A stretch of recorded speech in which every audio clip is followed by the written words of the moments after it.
happened a long time ago. So there were channels between various Arab regimes and the Israeli government for a long, long time. And in fact, some of them actually go back to the inception of Israel itself. So the Saudis and the Saud family have been in close contact with the Zionist movement and have actually made deals. And what happened in 1948, particularly with Jordan, was part and parcel of that deal. Uh, it was, I'll turn a blind eye and you turn a blind eye to what I am doing. So that's how Palestine was divided between Jordan and particularly the West Bank and Jerusalem, uh, between the Jordanian kingdom and the Israeli government. So I think that, leaving that aside, uh, even coming back to the current times, for a long time there has been secret channels between some of the Arab states and Israel. UAE has been in conversation with Israeli officials for some time. Their sports teams have visited each other and played at tournaments with Israeli flags being flown and national anthems being sung at some of these places. Egypt and Jordan has already diplomatic relations, and they are official diplomatic relations as part of an agreement, uh, including, and they have also got trading relationships, which includes contracts on energy supplies from and to the region. So, however, there is the public position is in variance. So even in Egypt, there's a huge opposition to normalizing relations with Israel. Uh, in the UAE, there is distinct opposition to it, and certainly in most of the other Arab countries, the public and public bodies like the NGOs are opposed to any normalization without a proper deal being struck with the Palestinians, which basically would mean allowing them the right of return to their homes, being given equal rights, and the end of the occupation of Palestine itself. Uh, so I think that's what the situation is. So why are we talking about this normalization project now then? I think there are obvious benefits for Israel, because Israel cannot live in a hostile environment forever. It has to find friends who can be allies, and the despotic regimes like the UAE and the Saudis are the obvious choice. I mean, they have already got Egypt's military regime with them, and they've already got the Jordanian king also with them. Uh, so, but what are the Saudis looking for, or what are the UAE looking for? Because the UAE is really the first in a line of people who are declaring their normalization with Israel. Others are likely to follow, and the main one would be the Saudi Arabia. Uh, these countries are going through a crisis of their own. Their petrol is no longer the thing, and they have to diversify. And for that, I think we've seen what's actually happening in Saudi Arabia with Prince Salman. He's trying to recreate Saudi Arabia, not just as a country based on petrol, but as a country that is advanced and capital oriented. And that's how he's trying to do, is generate enough capital to be able to invest in other sectors rather than the energy sector. So he's proposing to make uh, holiday resort centers and things like that.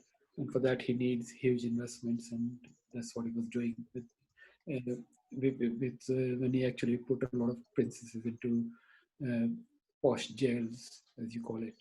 He was trying to extract money from them for his project. Uh, they also have a conflict with Iran, and I think they are trying to outwin Iran, and they need Western support.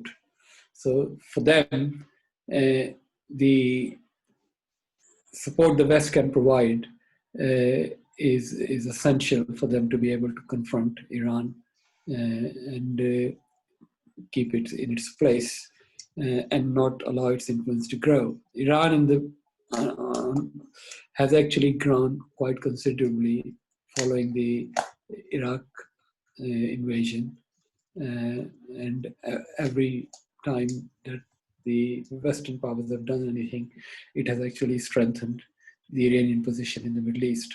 Their involvement in Syria, for example, has once again put Iran in a much better position than any of the other countries in the region. And they therefore fear, most of these despotic regimes fear Iran much more than they fear Israel. And in fact, they don't actually have much fear of Israel. So I think that's their motivation for normalization. Because a lot of the times that the Western powers would want to support these regimes because it's also in their interest, because they are themselves engaged in various conflicts in the region, and not only with the Middle Eastern countries, but also with other powers that are actually trying to put more influence internationally. So, for example, the United States at the moment is involved in trade war with China. So the Chinese influence in the region is growing, and that has to be confronted. So the West also wants the same things as the Saudis and the UAE and various other regimes in the area want. They want to be able to confront these challenges, both from Iran and from countries like China and Russia, who have found some some hold in the region, certainly in the last, certainly in this century, post-Iraq war. So I think that's their motivation as well. A lot of the countries like UAE, Saudi Arabia, Egypt, they want to buy Western arms, but they are conditional on acceptance by the Israelis. So, for example, the Egyptians wanted to buy some submarines from the Germans, and the Germans were not going to do that until Israelis approved of that trade. So I think Israel therefore plays a key role, and therefore these countries want to have normal relationships. So Egypt normalizing its relationship with Israel also meant it can buy the German submarines. It obviously got a huge amount of support from the United States, both financially and in terms of support for the military regime when it was very unpopular, and it still is very unpopular. So I think that's the other reason as well. So when UAE and Israel announced last week that they reached a deal, I think officially it was probably a very well-known secret that the relationship between the two countries are quite strong, and they're willing to trade with each other. The reason why probably that announcement was made was because Israel probably was not ready to announce annexation because of some of the opposition it was getting from the Europeans particularly. And also, I think, as far as Israel is concerned, annexation is neither here nor there, because real thing is the occupation. Annexation is just giving that occupation a legal framework, saying you can no longer argue about it because it's now part and parcel of what is legitimately Israel. And whether the Western or the international community or the United Nations or not is irrelevant. As far as Israel is concerned, it's no longer an occupied territory, therefore we don't have to vacate it. So I think it is the whole talk about annexation is just a fig leaf. It's nothing really real about it. even with that, the Israelis have said that they have not ruled out annexation. In fact, what they have said is that annexation is very much our plan, but all we are doing is we're going to wait for a little while when things get a bit cooler.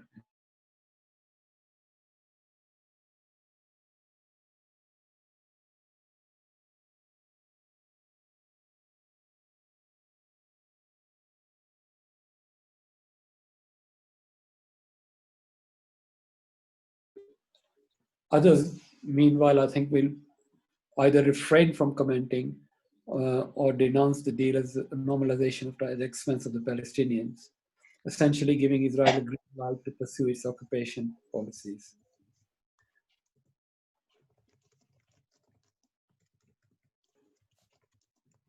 I think the deal is primarily being administered by the US President Donald Trump. And I think what he's looking for is towards Saudi Arabia and see what Saudi Arabia will do and how that will actually help uh, Donald Trump fight its battles, particularly the trade war with China and also in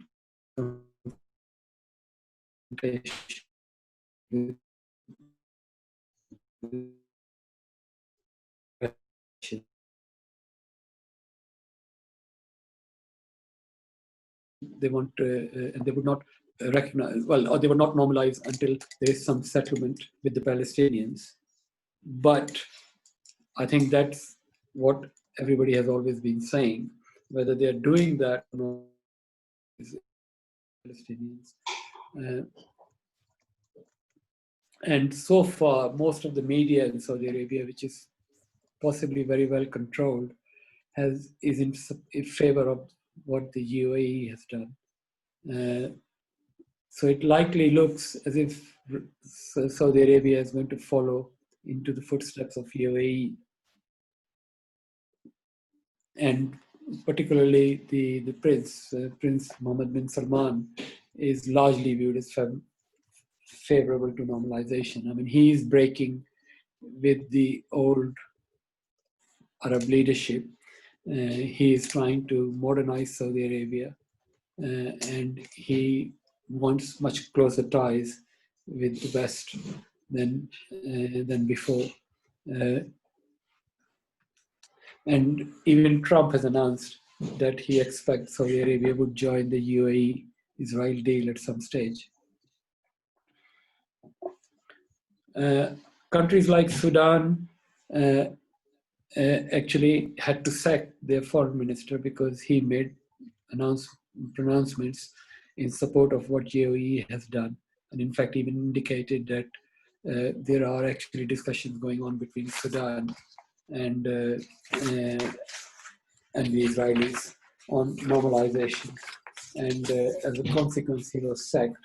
Now, the, the the Sudan regime, I think we got to note, it actually came about as a result of the overthrow of a dictator of some long-standing. Uh, so, but I don't know whether people of Sudan themselves would stand.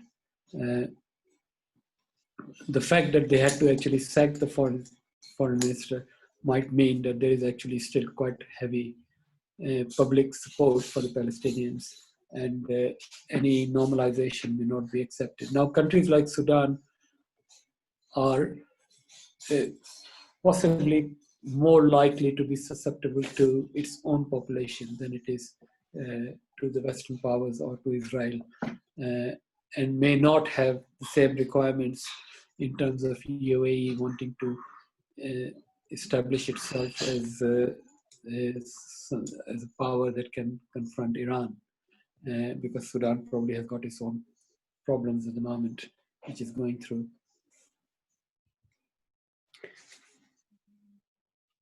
I think even the Israeli intelligence chief has actually recognized that there are discussions going on between the Sudanese regime and the Israeli government in terms of mobilization.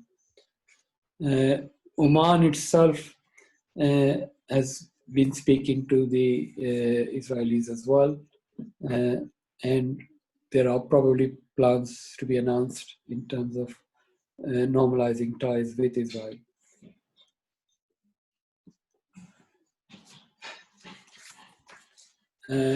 The other country that is of interest is actually Lebanon. Now, Lebanon is going through its own crisis. It has got its own problem with Israel as well, because part of Lebanon is actually occupied by the Israelis. So normalization cannot be possible under those circumstances.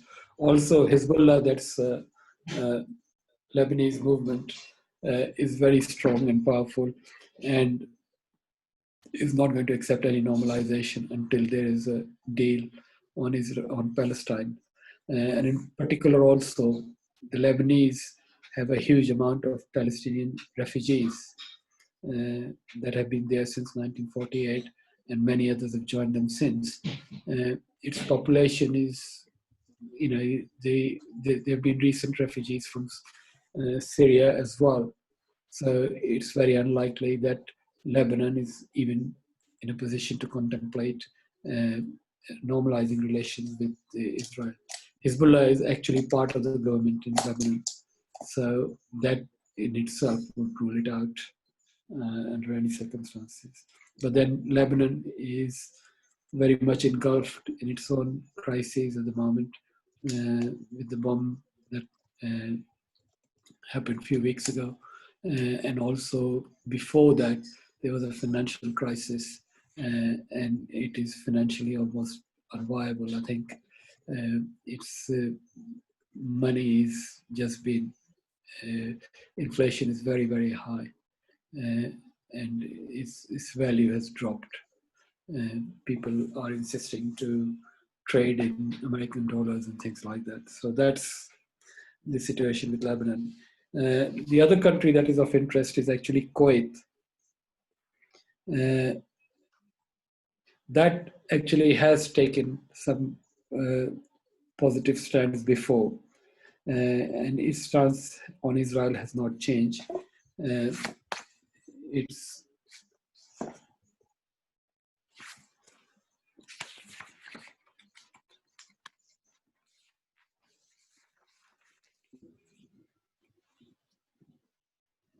and I think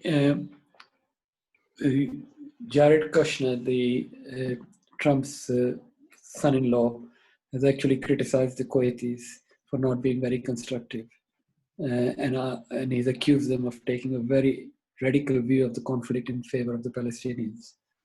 There hasn't been an official statement from the Kuwaiti government, but Kuwaiti non-governmental and MPs have rejected normalization. So the more than 30 NGOs describe the agreement as a dagger stuck in the Palestinian cause and in the back of the Arab society. So I think that is out of the question. The other country that is probably more favorable to the Palestinians is Algeria. It has not issued an official statement yet, and the civil society organizations have actually condemned it. The political parties, the Freedom and Justice Party, dismissed the deal as a betrayal and a crime against the Palestinian cause. Similarly, the National Liberation Front described it as treason and a stab in the back of Palestinians. So Algerians are viewed as some of the most staunch supporters of the Palestinian cause in the region anyway. Morocco is another thing. Morocco is very much linked with Israel. It is actually using various technologies for spying on its own population, and that is supplied by the Israelis.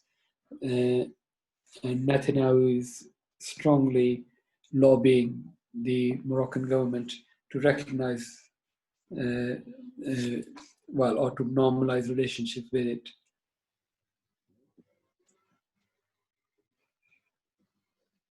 But I mean, still there is some opposition from the public and from various scholars within Morocco against the normalization that UAE has announced.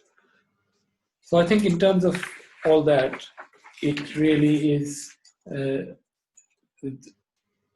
about two things basically.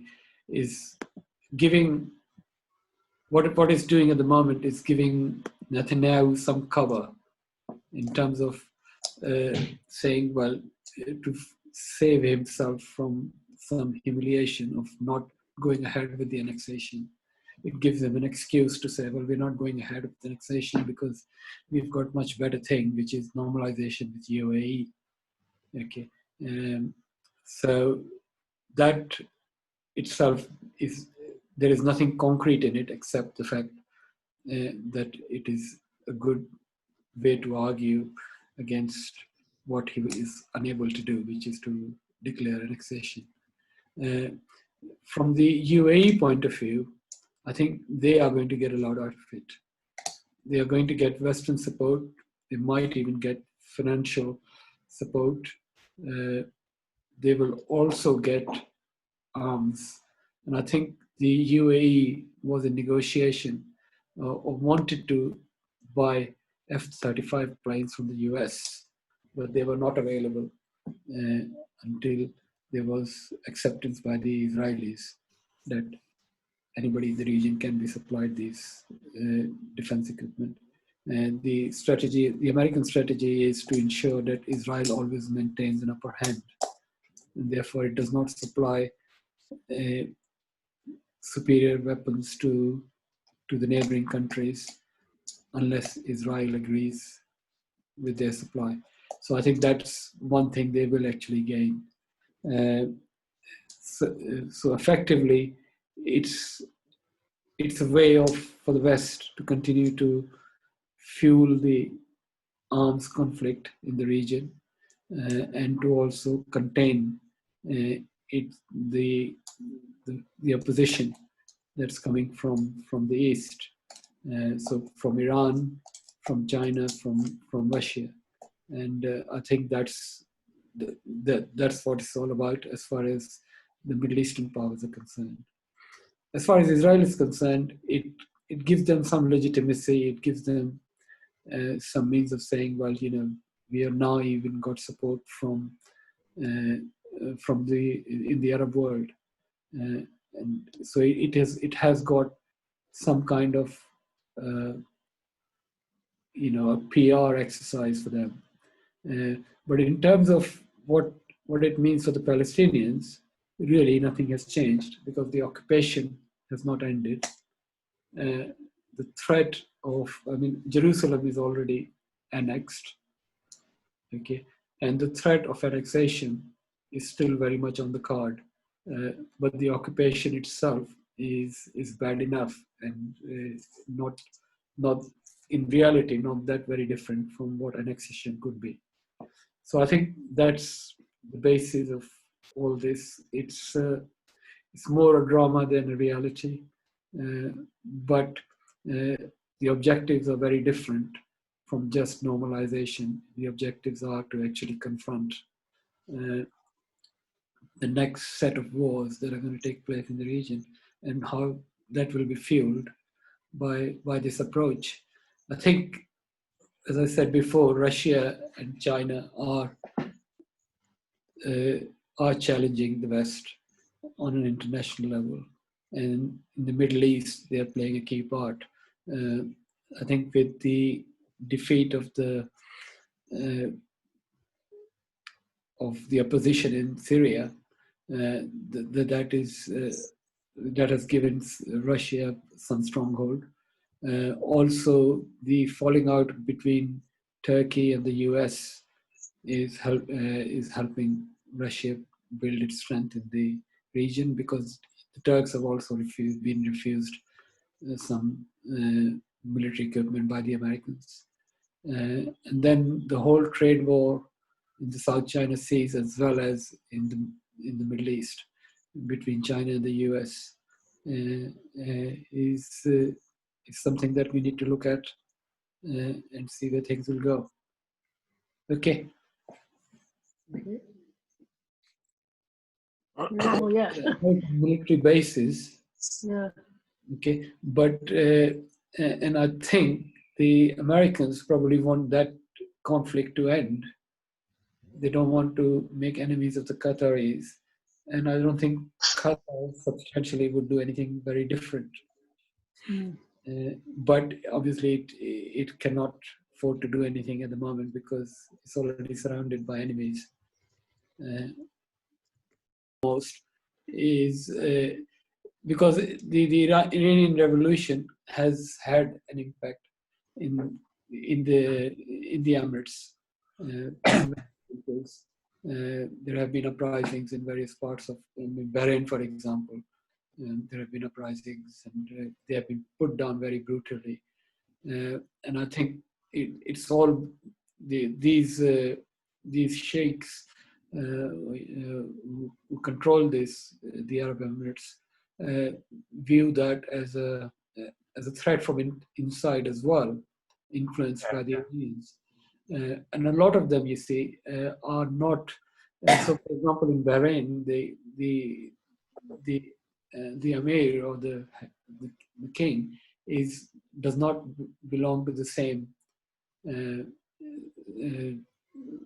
same is a Sunni, and the vast majority of the population are Shias, and there is the population itself is very much in opposition to him.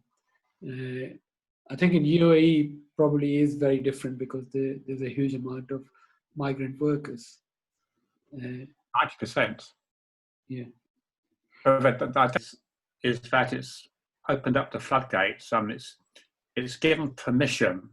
I mean, people may recall that there's always been a consensus amongst Arabic nations in the area, never to have unilateral discussions with Israel until they'd agreed to return to the pre-67 borders. That's right, always been the united stance of Arab countries surrounding Israel, and it's always been a taboo that no individual country should seek individual arrangements with Israel on a unilateral basis. The exceptions were, of course, Egypt in 73 and then Jordan in 94 or something. But they had a special reason for that because of Gaza and Sinai, because of the East Bank and the West Bank.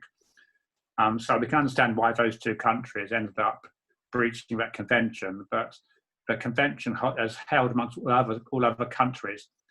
And what has happened with the UAE arrangement is that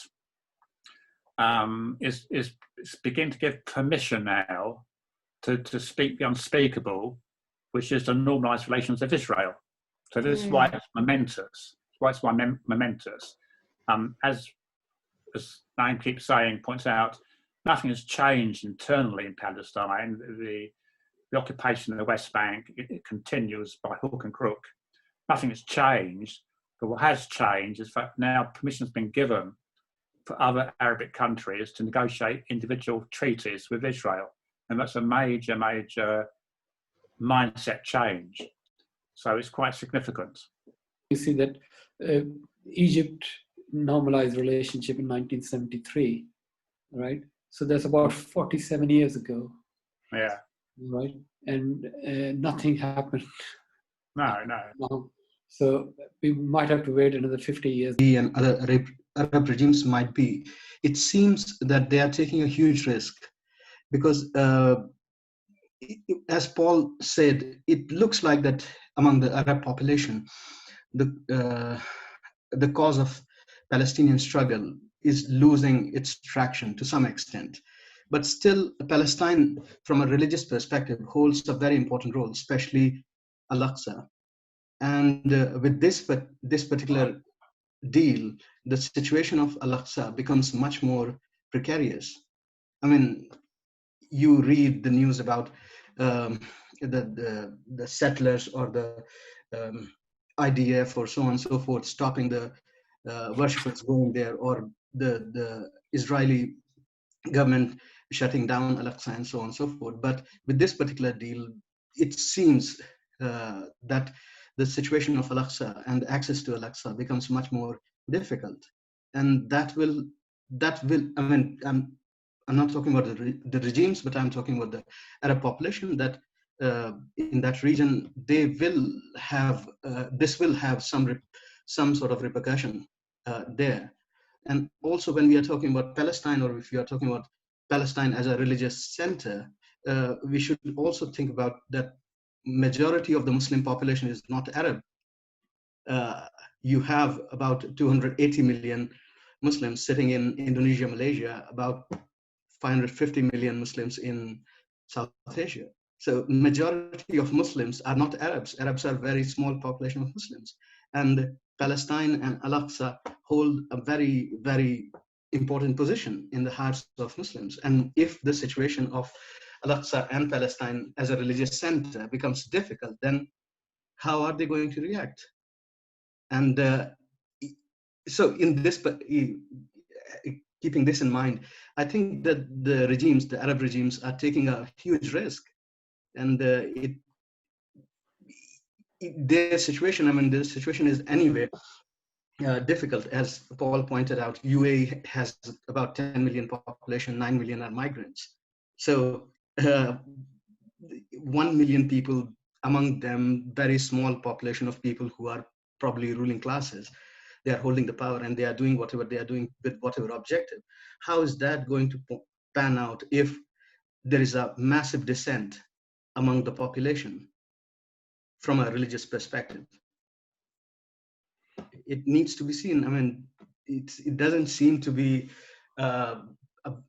something with a long-term perspective of gaining some sort of a stability for the regimes themselves. It seems that they have put their own position a bit in a much more, they have put themselves in a much more difficult position, or unstable position at least. Countries are going to have a huge demographic change, isn't it? Because it's also, if they're going to change, move from the energy to diversification, and then they will have those 9 million people who are abroad.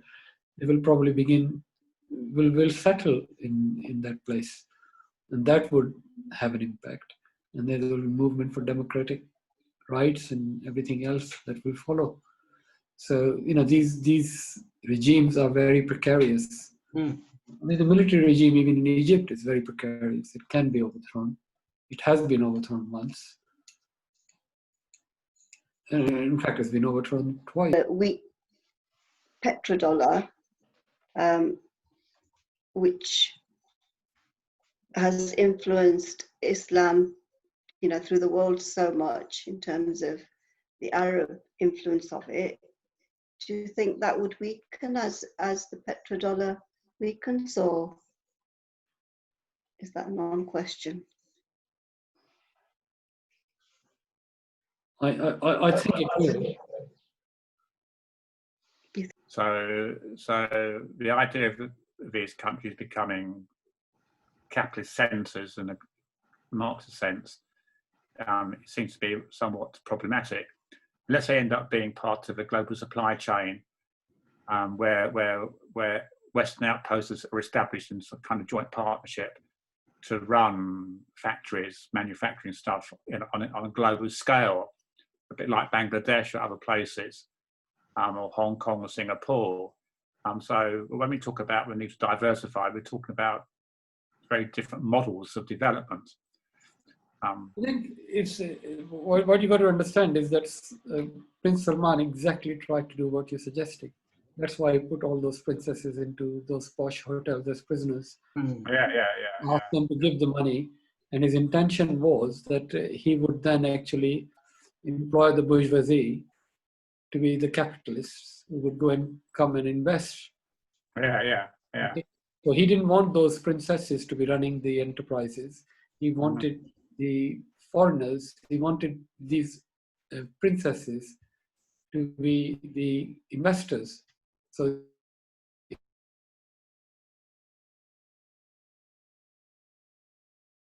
the management would be probably they will have a very rich capital to back them. There will be tourism which will be of a different quality, and tourism will only be the start.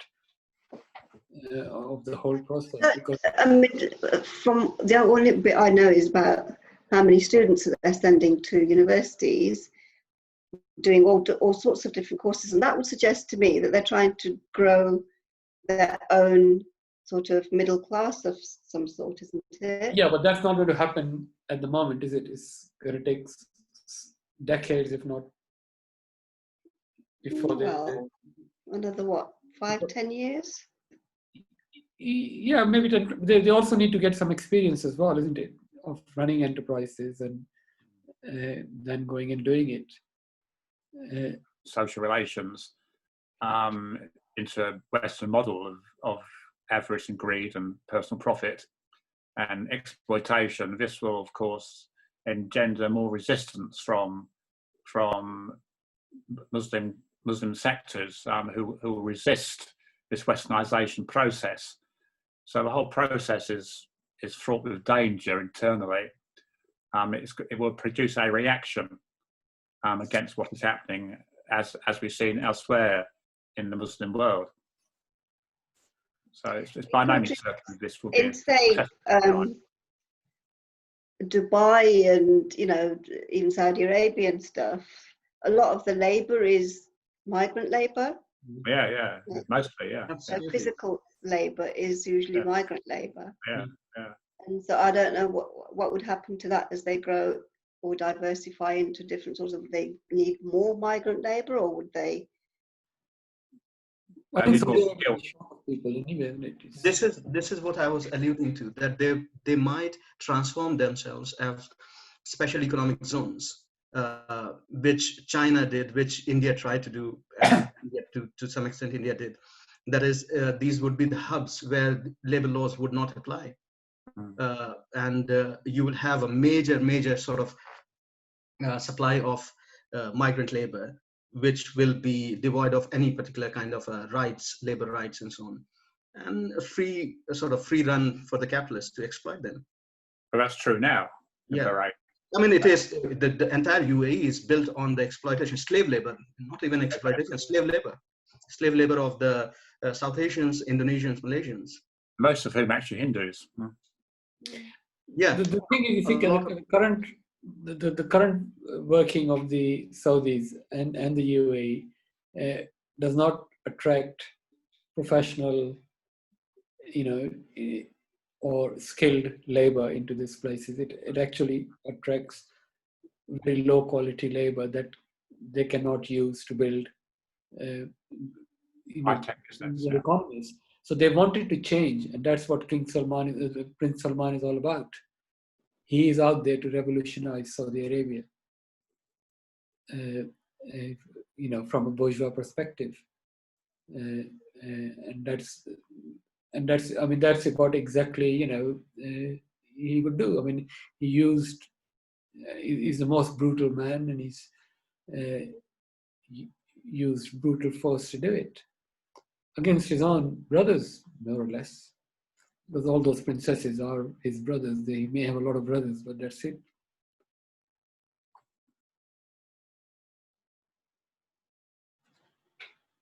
Can I ask, how is that going to, the current situation going to affect the contradictions amongst the two main Palestinian factions or whatever? How is that?